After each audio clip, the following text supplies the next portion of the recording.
Hello, I'm Michael O'Rourke. I'm a yoga instructor and a mindfulness facilitator. I live in the beautiful city of Cape Town, South Africa. I want to take a few minutes just to share my story with you.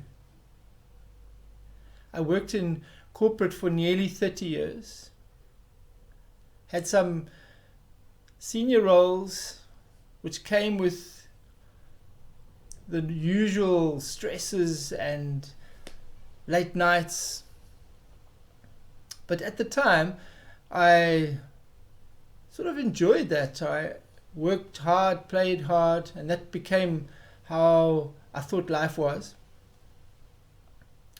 But for the last 10 years of that corporate career, I started to feel like there was something else that I had to offer. There was a feeling from deep inside that I had a different purpose, perhaps. This lingered for a while, and then about 10 years ago I thought, I need to explore this. What is this feeling that is so strong and getting stronger every day? So I decided to try and cut myself off from the social environment that I was used to, try and take time for myself to go within and try and find what this message was that I was feeling. At the time, I had no clue that this process would be really intense, and that initial part lasted nearly 2 years. The journey carries on now, even 10 years later, but that initial part was an intense 2 years of self-reflection, self-awareness, getting to understand my thoughts, my emotions, my behaviors. It was really, really tough because some of the things I came across I didn't know about myself, and some of the stuff I saw were aspects of myself that I did not enjoy, made me feel uncomfortable. I was lucky to come across yoga a little way into that journey, and I came across yoga just by chance. I used to go to the gym every day to swim, and the one day I arrived at the gym and two people ran past me as I arrived to say, and were saying, "We're late for the yoga class," and something made me just follow them, and I went into the yoga class and have never stopped practicing yoga since then. It was about 8 years ago now. And there is a saying that it goes similar to, when the student is ready, the teacher will find them. And that's what I feel happened to me then. I was ready to deepen my self-awareness practice, and the yoga and mindfulness and meditation that came with that was the vehicle that I needed in order to deepen it, so that when I came across the aspects that I didn't enjoy, when I saw things that were perhaps painful for me, I didn't shy away. I leant in towards that and explored it and sat with it and sat with whatever I was feeling. So my sense is that if I did not come across the yoga practice, I may have given up. I may have stopped short and not fully explored this feeling that I came across inside. So even after 2 years of intense self-reflection, I still did not really know what my purpose was. But I was very grateful for the experience, because what I realized, what I'd done, was a self-healing process. I realized that perhaps this deep sense of calling within me was more about telling me that I need to look at my life, change things in my life, do that self-reflection to establish what parts of me were not my true self, what parts of me were conditioning and aspects that I had adopted from others, experiences that had led me to behave in certain ways or think in certain ways. And when I started to observe deeply, and when I came across certain things that I felt were actually doing me harm and even others, I realized that I needed to make some lifestyle changes, and even deeper than lifestyle, I needed to really explore what of me I needed to let go of and adjust. Things like what I consumed, who I spent time with, what energy I took in, what energy I released, what dialogues did I have, what media did I consume. I decided that health was important, so way back then I decided that things like unhealthy foods, alcohol, other things were not doing me any good. I realized that my time I was spending, even though I thought I was having joyous times, and even though I thought that these times that I was having fun were good because they were relaxation, I realized that a lot of it was about me rather than the environment, the community that I'm in, the family that is around me, the loved ones around me. So there was an element of selfishness that I came across in that journey. But the word healing came to me, and I feel like that was what I needed to hear. Self-healing. I felt like I had that message. I listened to it. I went deep inside, and I started to unpack my my journey up to that point, what had led me to think and feel and behave like I did, and I started to make adjustments, and immediately I felt lighter, and I felt like I was doing myself a service. At this stage I was continuing to work in the corporate world, but the word healing had stuck with me, so I realized that if that is what I'm intended to do, to help others with that sort of healing process, that self-reflection process, that I needed to enhance my skill set. So I decided to sign up for a 1-year counseling and communication course, which I did full time. And then I sat back after that and said, well, now what? Is it that I want to become a counselor or a psychologist? And I said to myself, rather not try and determine what that outcome is, what that role is even, or what the title of it is, just know that you're taking the right steps. Know that each thing that you do feels right. If it doesn't, walk away. And that's all I decided to do in terms of any type of planning or goal setting was, does this next step feel right? Follow your intuition in terms of taking that next step right. And because I'd been practicing yoga every day and meditating, I had a stronger sense of intuition. So the guidance I was getting from within in terms of what that next steps were becoming clearer and clearer. So I did that 1-year course.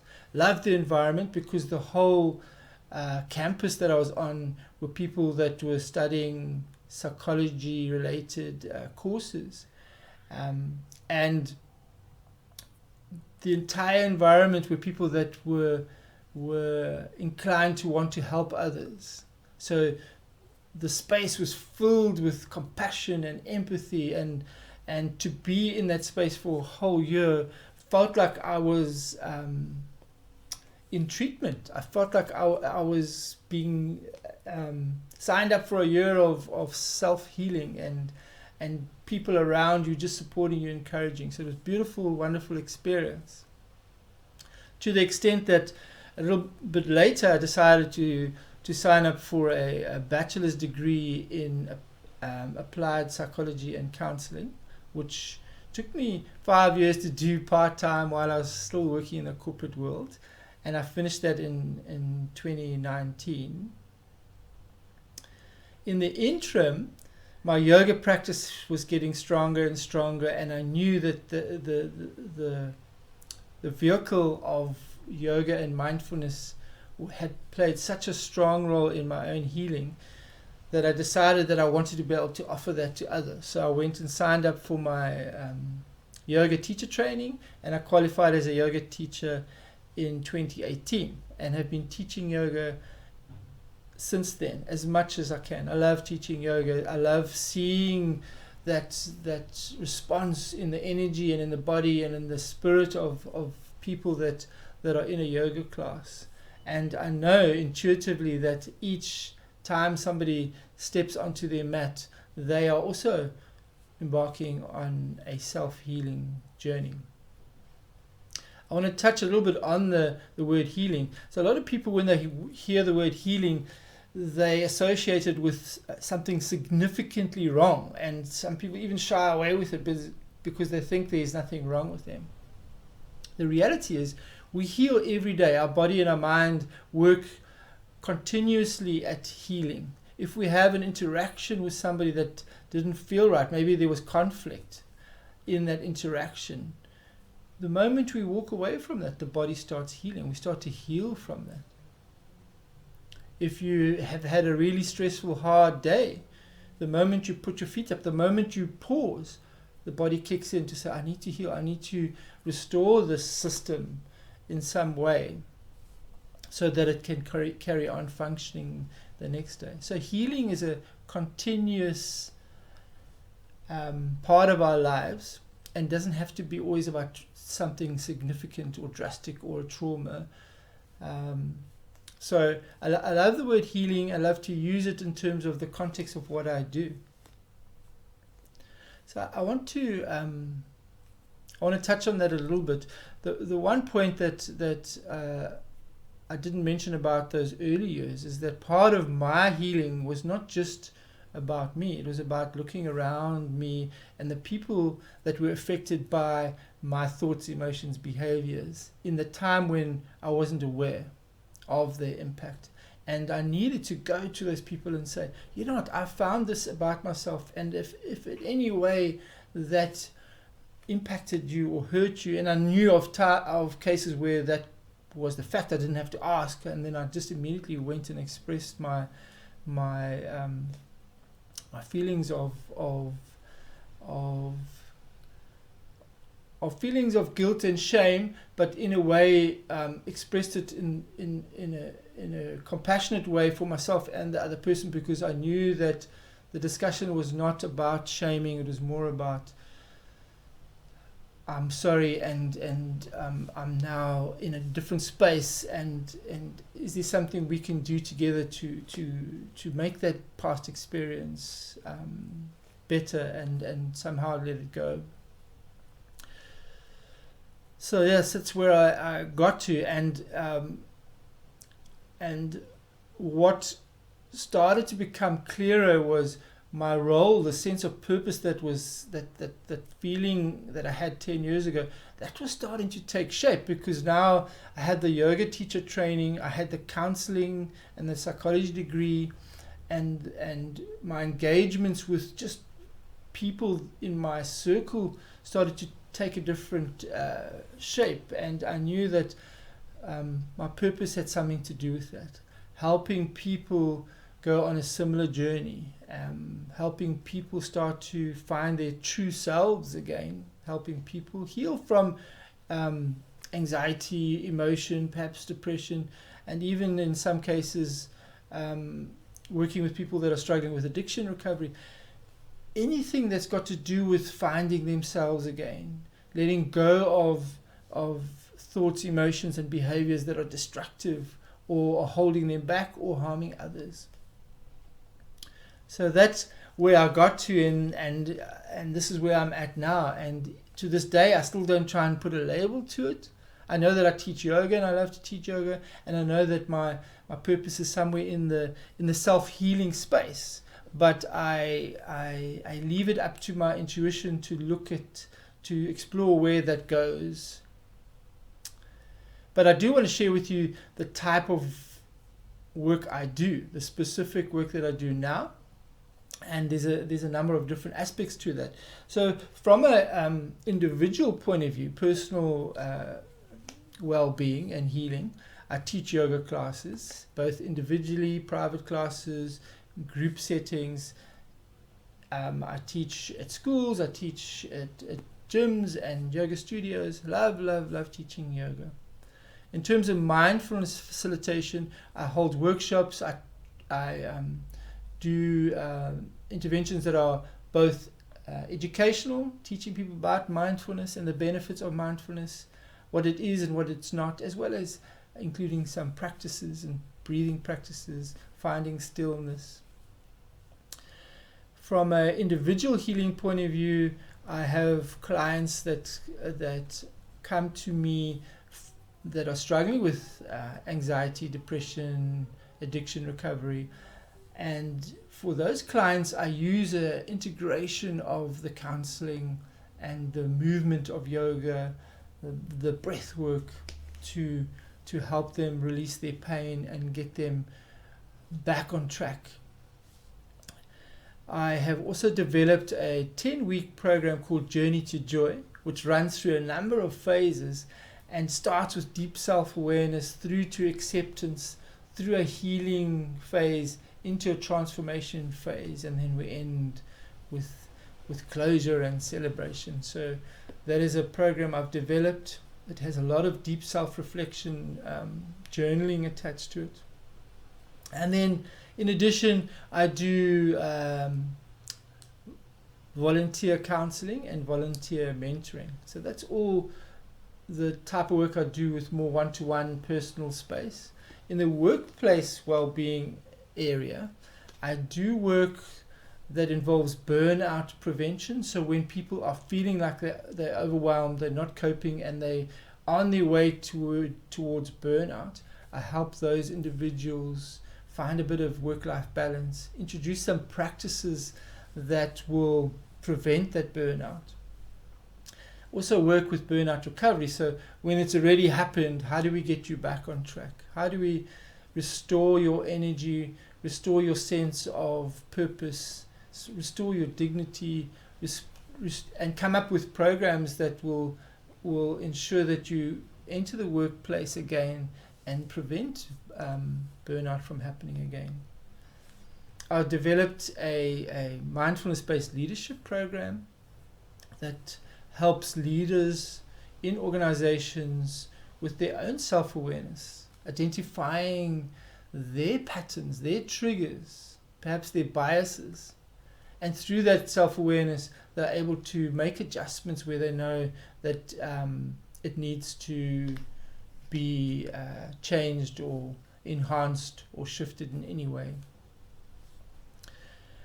I do mindfulness-based team building as well. It's a wonderful way to get the team to work closer together, is using mindfulness practices. And then lastly, in terms of the corporate world, I offer my services as an external, independent mindfulness officer. So where the organization has established that mindfulness practices within an organization is a positive way to improve well-being, mental health, and team cohesion. But they need somebody to come in and get it started, and perhaps then hand over to the internal staff. So that's something that I do. So those are the types of work that I do now, and it probably will evolve over time as I follow the next piece of guidance that my intuition shares with me. Okay, I hope that has been interesting for you. I want to leave you with a reading from this wonderful book, which is Melody Beattie's Journey to the Heart. Learn to release old toxins.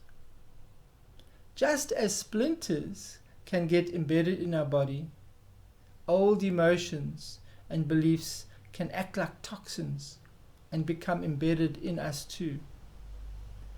We may have picked up residue along the way, beliefs we didn't consciously choose, feelings we weren't safe enough to feel, toxins from the world around us.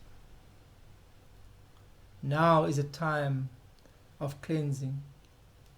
Now is a time to heal your body and emotions, your mind and soul. What beliefs and emotions do you need to heal? Look around at your life right now. What are you thinking? What are you talking about? What issues are cropping up in your life? Who are you talking about? What are you remembering? Who has come back into your life? What hurts? And is that feeling familiar?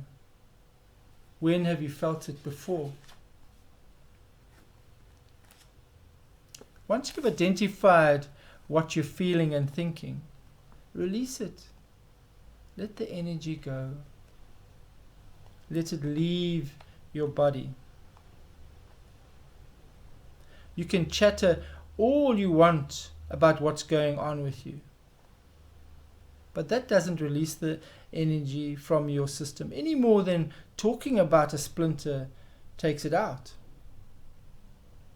Sometimes the process will sting just a bit when you pull out that splinter. But don't worry, it won't hurt for long, and soon you'll feel better than you've ever felt in a long while. Often the process of releasing old toxins can be as gentle and as natural as the way a flower or tree grows with sunshine and rain, a bit of fertile soil, and a little pruning and weeding. Growth can be gentle now. Growth can be fun. Breathe in new air. Breathe in new energy. Exhale the past, its feelings, beliefs, and toxins. Let it go. Let yourself be transformed. Thank you for listening to my story, and I hope that there were some aspects of that resonated with you. Feel free to contact me to find out more or to share your story. Thank you for listening. Bye-bye.